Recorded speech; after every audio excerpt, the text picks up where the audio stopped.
crafting be as in depth as building? Oh wow, not even close.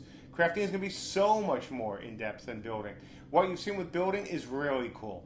And what we're going to do, obviously, as we go forward, it's going to be even cooler. But crafting is going to be much more complicated. There are going to be so many more options that you're going to have to create anything, frankly. Weapons, armor, etc. That's the whole point. Crafting needs to be a very in-depth, a very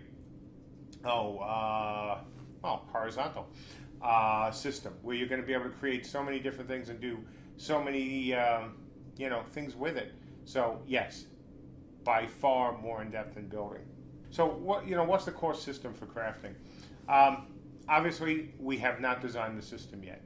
What is important to know about crafting, as I said a little bit earlier, is that it's going to be a very in-depth system. Will it be mini-game based? Most likely.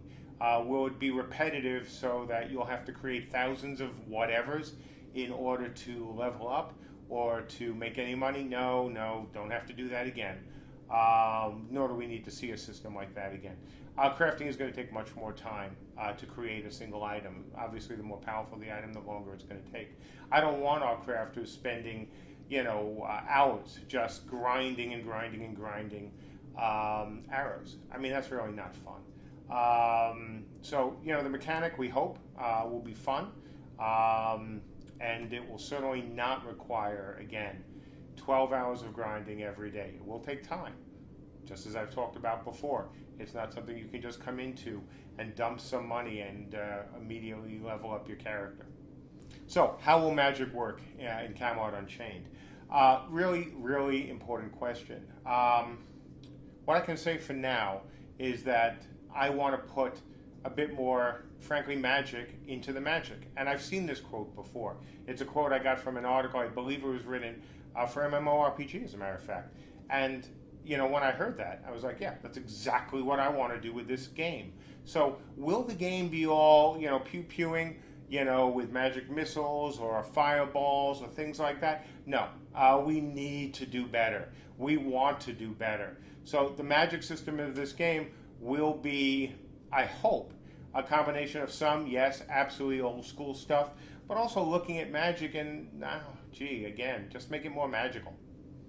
Oh, and yes, will there be, something akin to mana? Will you have to manage your pool, essentially? Yeah, absolutely. You're not going to be able to just run around casting spells forever and everything is okay. That does not belong in this kind of game. Combat duration. Will combat duration be really short or really long? Well, it won't be really short. Look, we do not want to do a game where, you can die in one hit. I mean, that's just, that just can't happen, especially in a game where, we want people getting into RVR right from the beginning. If the differences between characters are so vast, if you can hit for so much damage that another character, just dies like that,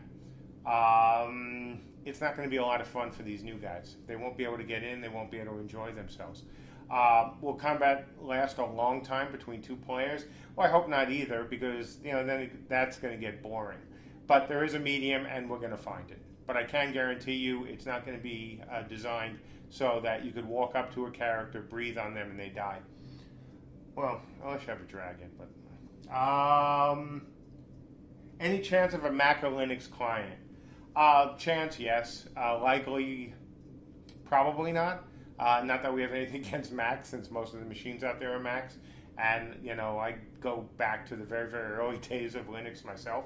But the question is time, and then the question is how much support is there. Obviously, we did Mac clients for Warhammer. Didn't get the kind of support we hoped. Even Blizzard says true Mac clients are a smaller part of their business than PCs were.